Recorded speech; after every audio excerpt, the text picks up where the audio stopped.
Pont-Saint-Esprit, petite commune paisible du Gard, été 1951. L'air est lourd, l'ambiance est tranquille, jusqu'à ce que la folie s'empare du village. Des dizaines d'habitants se mettent à délirer. Des enfants hurlent, des adultes croient voir des bêtes imaginaires, d'autres se jettent par les fenêtres. En quelques jours, l'enfer s'abat sur ce petit coin de France. Plus de 250 personnes sont touchées, 7 meurent. Mais qu'est-ce qui a plongé Pont-Saint-Esprit dans la démence collective? Les premiers soupçons se tournent vers le pain. Tous les malades ou presque avaient consommé du pain livré par la même boulangerie. Rapidement, une piste se dessine, celle de l'ergot de seigle, un champignon toxique responsable du mal des ardents au Moyen Âge. L'ergotisme provoque convulsions, hallucinations et folies passagères. L'affaire semble réglée. Et pourtant, au fil des décennies, le doute s'installe. Les symptômes de certains malades semblent trop violents pour une intoxication naturelle. D'autres affirment que le pain a été contaminé volontairement.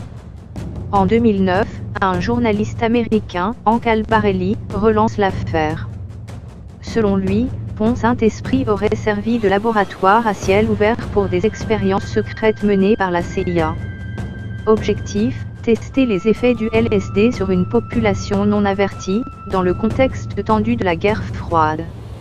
Les révélations font froid dans le dos. Albarelli découvre des documents déclassifiés liant Pont-Saint-Esprit au programme MKUltra, mené par les services secrets américains pour explorer les limites du contrôle mental. D'après ces recherches, des agents auraient introduit du LSD dans la chaîne alimentaire locale, via le pain ou même par aérosol. Certains témoignages de l'époque confirment la présence d'étrangers à l'accent anglo-saxon observant le déroulement des crises. Mais les autorités françaises n'ont jamais reconnu cette hypothèse. Pour l'Institut Pasteur et les archives médicales, l'intoxication est bien d'origine alimentaire, due à un seigle contaminé. Pourtant, l'explication laisse un goût d'inachevé. Pourquoi les analyses toxicologiques ont-elles disparu? Pourquoi certains symptômes ne correspondent-ils pas? Pourquoi ce silence prolongé? Pont-Saint-Esprit reste un mystère irrésolu. Une tragédie bien réelle, marquée par des jours d'épouvante, mais aussi une énigme ouverte à toutes les interprétations, empoisonnement accidentel, délire collectif, psychose contagieuse, ou manipulation orchestrée.